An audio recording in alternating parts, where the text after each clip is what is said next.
बार फिर से स्वागत है आपका हिमाचल डायरी के इस अंक में।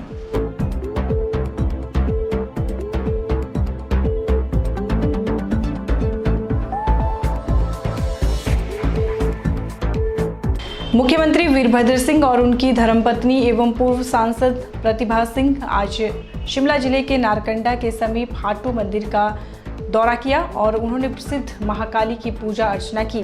सिंचाई एवं जनस्वास्थ्य मंत्री विद्या स्टोक्स ने इस अवसर पर हाटू में मुख्यमंत्री का जोरदार स्वागत किया। पूजा अर्चना के उपरांत मुख्यमंत्री ने हिमाचल प्रदेश राज्य पर्यटन विकास निगम के नारकंडा स्थित होटल के निर्माणाधीन 3 मंजिला अतिरिक्त खंड का निरीक्षण किया। इसके बन जाने से यहां वर्ष भर आने वाले पर्यटकों को ठहरने की अतिरिक्त सुविधा मिल सकेगी। मुख्यमंत्री ने नारकंडा में 3.80 करोड़ रुपए की लागत से निर्मित होने वाले विकास खंड के नए ब्लॉक की आधारशिला भी रखी। उन्होंने वीडियो कॉन्फ्रेंसिंग के माध्यम से उपमंडल अधिकारी कुमार सेन के कार्यालय को भी क्रियाशील किया। मुख्यमंत्री ने क्षेत्र के गत दौरे के दौरान कुमार सेन में एसडीएम कार्यालय खोलने की भी घोषणा की थी। प्रारंभिक तौर पर यह कार्यालय तहसील परिसर कुमार सेन से कार्य करेगा। मुख्यमंत्री ने नारकंडा में अपनी धर्मपत्नी के साथ मानेश्वर मंदिर में पूजा अर्चना की और मंदिर में आयोजित भागवत कथा में भी शामिल हुए। जब तक आपके हृदय पर अहंकार है तब तक भक्ति आपके हृदय पर बैठने वाली नहीं। निवसति हृदयेषां श्री हरेर भक्ति रेखा हरिरत निज लोकम सर्वथा तो विहाय। लेकिन इसको जगदम्बा की कृपा मानते भगवान की भक्ति विराजमान है, जगदम्बा विराजमान। पोल स्टार टीवी के लिए शिमला से रमिता सोनी की रिपोर्ट। कांग्रेस नेता आईडी बाली ने ठियोग विधानसभा हलके से चुनाव लड़ने की हुंकार भर दी है। उन्होंने कहा है कि वे विधानसभा का अगला चुनाव लड़ेंगे और चुनाव के लिए कांग्रेस से टिकट मांगेंगे। यदि कांग्रेस ने टिकट न दिया तो आगे की रणनीति समय आने पर ही वो तय करेंगे। आईडी बाली ने कहा कि ठियोग कुमारसेन हलके में विकास केवल चंद लोगों का ही हुआ है। वहां की जनता चुनाव में इसका हिसाब मांगेगी। उन्होंने कहा कि समय आ गया है जब राजनीतिक दलों और राजनेताओं को समय के अनुरूप बदलना होगा। उन्होंने कहा कि वे बहुत जल्द कांग्रेस उपाध्यक्ष राहुल गांधी से मुलाकात कर संगठन को लेकर चर्चा करेंगे और वस्तु स्थिति से उन्हें अवगत करवाएंगे। बाली ने प्रेस कॉन्फ्रेंस में कहा कि वे कांग्रेस के बहुत पुराने कार्यकर्ता हैं। आज तक पार्टी ने उन्हें टिकट नहीं दिया है। पहले उन्होंने सब्र किया लेकिन अब वह चुप नहीं रहेंगे। उन्होंने कहा कि विधानसभा के 9 चुनाव वे देख चुके हैं और इसमें उन्होंने यह देखा कि यहाँ पर काफी पॉलिटिकल मोनोपोली चली हुई है, लेकिन अब इसे तोड़ना है और इसके लिए कदम बढ़ाएंगे। उन्होंने कहा कि वे युवाओं के लिए चुनाव में उतरेंगे और उनके लिए कार्य करेंगे। साथ ही क्षेत्र में बागवानी क्षेत्र में विकास के लिए कदम उठाएंगे। बाली ने कहा कि राज्य में औद्योगिक विकास जिस तेजी से हुआ है उसके मुताबिक यहाँ के युवाओं को रोजगार नहीं मिला है। वे प्रदेश के युवाओं को रोजगार दिलाने के लिए कार्य करेंगे। उन्होंने कहा कि हिमाचल प्रदेश में पनबिजली परियोजना की बहुत संभावना है। सतलुज नदी पर ही कितने प्रोजेक्ट बन रहे हैं और अब जाकर एक हाइड्रो इंजीनियरिंग कॉलेज खोला जा रहा है, जबकि यहाँ पर हाइड्रो पावर विश्वविद्यालय स्थापित किया जाना चाहिए। बिल्कुल मैं कांग्रेस पार्टी से इलेक्शन लड़ूंगा और कांग्रेस पार्टी से ही टिकट मांगूंगा। मैंने आपको ये बता दिया कि ये वो स्थिति है जब मैंने राजनीति ज्वाइन की उस वक्त के बाद 9 चुनाव हो गए हैं। 9 चुनाव में हमको तो टिकट नहीं मिला।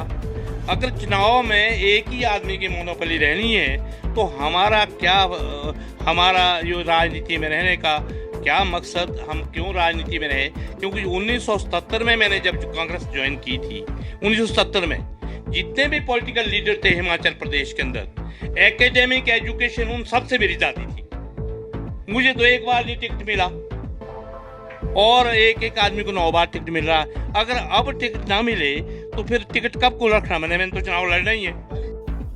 पोल स्टार टीवी के लिए शिमला से रमिता सोनी की रिपोर्ट। नगर निगम शिमला के चुनाव टालने का मामला राज्यपाल के पास पहुंचा है। मामले को लेकर पूर्व सीएम और नेता विपक्ष प्रेम कुमार धूमल की अगुवाई में राजभवन में ज्ञापन सौंपकर राज्यपाल आचार्य देवव्रत से मामले में हस्तक्षेप की मांग उठाई है। नेता प्रतिपक्ष प्रेम कुमार धूमल के नेतृत्व में बीजेपी ने राजभवन पहुंचकर राज्यपाल आचार्य देवव्रत से मुलाकात कर नगर निगम शिमला के चुनाव को टालने का मामला अवगत करवाया। धूमल के नेतृत्व में बीजेपी ने राज्यपाल को मेमोरेंडम सौंपकर कहा कि कांग्रेस सरकार ने चुनाव टालकर लोकतंत्र की हत्या की है। उन्होंने राज्यपाल से इस मामले में हस्तक्षेप कर लोकतंत्र की रक्षा करने का आग्रह किया है। धूमल ने कहा कि कांग्रेस सरकार ने लोकतंत्र की हत्या की है। उन्होंने कहा कि मतदाता सूचियों में गड़बड़ी की बात से बीजेपी ने बहुत पहले अवगत करवा दिया था, लेकिन राज्य निर्वाचन आयोग और जिला प्रशासन ने इस ओर ध्यान नहीं दिया। मतदाता सूचियों का फाइनल ड्राफ्ट जारी करने के बाद फिर से चुनाव को टाल दिया गया और कहा गया कि मतदाता सूचियों में गड़बड़ी की शिकायतें आई हैं और उसे ठीक करने में समय लगेगा। उन्होंने मांग की है कि चुनाव समय पर ही करवाया जाए। धूमल ने कहा कि कांग्रेस नगर निगम चुनाव से भाग रही है क्योंकि वह डर गई है। उन्होंने कहा कि पीएम मोदी की शिमला में हुई विशाल जनसभा से डरकर कांग्रेस ने चुनाव टाले हैं। राज्य निर्वाचन आयोग ने सरकार के इशारे पर कार्य करते हुए चुनाव को टाल दिया है। यह लोकतंत्र की हत्या है और इसलिए राज्यपाल महोदय समय पर चुनाव करवाने का आदेश जारी करें। उन्होंने कहा कि 4 जून को निगम का कार्यकाल पूरा हो रहा है, लेकिन अब 23 जून तक मतदाता सूचियों को बनाने का कार्य चलेगा। ऐसे में चुनाव टालने पर भाजपा उग्र हो गई है। सरकार पर हार के डर से चुनाव नहीं करवाने का आरोप भी लगाया जा रहा है। वास्तव में शिमला नगर निगम के चुनाव ड्यू हैं, आप सब जानते हैं, और आर्टिकल 243 के अंडर 73rd और 74th 73वें और 74वें संशोधन के बाद स्थानीय निकायों और पंचायत राज संस्थाओं की एक निश्चित समय अवधि है। उस अवधि के बाद वो कंटिन्यू नहीं कर सकते, लेकिन संविधान की और नगर निगम एक्ट की धज्जियां उड़ाते हुए हिमाचल प्रदेश की कांग्रेस सरकार और साथ में कम्युनिस्टों के नियंत्रण में चल रही नगर निगम और तीसरी पार्टी इसमें बन गए जो इलेक्शन कमिश्नर हिमाचल प्रदेश के हैं, जो ऐसे कामों के लिए बदनाम हैं। उनका दायित्व तो ये था कि चुनाव समय पर करवाए जाएं, निष्पक्ष चुनाव हो, निश्चित समय पर हो। उन्होंने सरकार की साजिश में साथ देते हुए इलेक्टोरल लिस्ट को फिर से रिवाइज करने का आदेश दे दिया, जो उनके अधिकार क्षेत्र में ही नहीं है। हमने इसको अदालत में चुनौती दी है और हम चाहते हैं कि संविधान और नगर निगम कानून के तहत शीघ्र अतिशीघ्र समय अवधि के अंदर अर्थात 5 जून से पहले चुनाव हों, ताकि नया नगर निगम आए, क्योंकि सारे देश में भारतीय जनता पार्टी की हवा चल रही है और आदरणीय प्रधानमंत्री श्री नरेंद्र भाई मोदी का बहुत सफल कार्यक्रम शिमला में हुआ है। उसके कारण कांग्रेस और कम्युनिस्ट दोनों घबराए हुए हैं और वो चाह रहे हैं कि चुनाव टल जाएं। वो शायद ऐसा सोचते हैं कि दोनों सदमे इकट्ठे सहें, विधानसभा के चुनाव का सदमा भी और कॉरपोरेशन के चुनाव का सदमा भी, जबकि भोरंज में उनको झटका लग चुका है। नगर निगम के चुनाव में दूसरा झटका लगेगा और विधानसभा चुनाव में अंतिम झटका, और इसके लिए वो संविधान की धज्जियां उड़ा रहे हैं, इसके लिए कानून व्यवस्था में खलल डाल रहे हैं और कम्युनिस्टों का भी दोहरा चेहरा सामने आया है। एक तरफ वो कह रहे हैं कि इलेक्टोरल लिस्ट जो है वो रिवाइज होनी चाहिए और दूसरी तरफ इलेक्शन कमिश्नर का पुतला जला रहे हैं, अर्थात अंतर विरोध सब तरफ फैला हुआ है। हमने महामहिम राज्यपाल महोदय से आग्रह किया है, शिमला के सभी वरिष्ठ नेताओं ने मिलकर कि तुरंत आदेश दिए जाए, इलेक्शन कमिश्नर को बर्खास्त किया जाए और चुनाव तुरंत निश्चित समय के अंदर करवाकर लोगों को अधिकार दें कि उस कॉरपोरेशन को, उस सरकार को झटका दें जिसके कारण यहाँ पीलिया फैला, हजारों लोग प्रभावित हुए, लोगों की मृत्यु हुई और बच्चे की लाश जिस टैंक में सड़ती रही वहाँ से लोगों को पानी पिलाते रहे। गंदगी के कारण ये शहर 47वें स्थान पर जा पहुँचा। ये सारे मुद्दे, अनेकों मुद्दे हैं जहाँ प्रदेश सरकार और शिमला का नगर निगम दोनों असफल हुए हैं, उसके खिलाफ जनादेश शीघ्र आना चाहिए। यही हम आग्रह करें कि चुनाव समय पे हो। इससे पहले बीजेपी कार्यकर्ता धूमल के सरकारी आवास पर एकत्रित हुए और फिर उन्होंने राजभवन को कूच किया। प्रेम कुमार धूमल के साथ विधायक सुरेश भारद्वाज, बीजेपी के संगठन मंत्री पवन राणा, पूर्व विधायक खुशीराम समेत कई नेता, शिमला जिला बीजेपी अध्यक्ष संजय सूद, बीजेपी पार्षद व कार्यकर्ता शामिल रहे। पोल स्टार टीवी के लिए शिमला से रमिता सोनी की रिपोर्ट।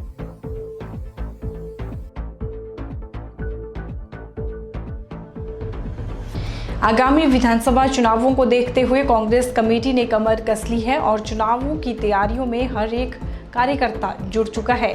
यह बात सुंदरनगर में कांग्रेस जिलाध्यक्ष पवन ठाकुर ने पत्रकार वार्ता के दौरान कही। आज जिला कांग्रेस कमेटी सुंदरनगर ने सभी ब्लॉकों के लिए जो है वो हमारे इंचार्ज है वो नियुक्त किए हैं, जैसे करसोग, सुंदरनगर, नागचंद सरका घाट व धर्मपुर के लिए हमने जो है वो इंचार्ज नियुक्त किए हैं। साथ में जो हमारी फ्रंटल ऑर्गेनाइजेशन है, महिला कांग्रेस, यूथ कांग्रेस, NSI, इंटक, जिस तरह से हमारे जो 9-10 जो हमारे अग्रणी संगठन हैं उनके लिए भी हमने आज इंचार्ज है वो नियुक्त किया है। ये सारा काम है जो 2017 में विधानसभा जो चुनाव आ रहा है उसको मद्देनजर रखते हुए विधानसभा की तैयारियों के लिए ये सारा जो है वो हमने कार्यक्रम चलाया हुआ है। और जो जिन की जहाँ ड्यूटी लगाई है वहाँ पे वो हर महीने जिला कार्यालय में अपनी रिपोर्ट भेजेंगे कि वहाँ की जो ब्लॉक की एक्टिविटीज़, ब्लॉक की एक्टिविटी के साथ वहाँ की महिला कांग्रेस की एक्टिविटीज़, वहाँ की NSI की एक्टिविटी, वहाँ इंटक की सारी एक्टिविटीज़ों की जो रिपोर्ट है वो हर महीने जिला कांग्रेस कार्यालय में भेजेंगे। सचेत करना चाहता हूँ कि इस प्रकार की जो अपनी डब्ल्यू आगे ये बर्दाश्त नहीं होगा। आज के बाद कोई भी ऐसा कोई नेता हो या कुछ है वो इस तरह की कहीं ना कहीं मीटिंग कर सकता है। अगर कोई भी आदमी लीडर बनने की इच्छा रखता हो या टिकट लेने की इच्छा रखता है वो जिला कार्यालय में आवेदन करे, प्रदेश कार्यालय में आवेदन करे। उसके लिए हम जल्द से जल्द आवेदन मांगेंगे जिला स्तर पे भी और प्रदेश स्तर पे भी। पर ऐसे लोगों के ऊपर अगर हमें आज के बाद ऐसी चीज़ मिली तो उनके ऊपर सख्त कार्रवाई की जाएगी। आज के बुलेटिन में फिलहाल इतना ही। मोनिका ठाकुर को दीजिए इजाजत। नमस्कार।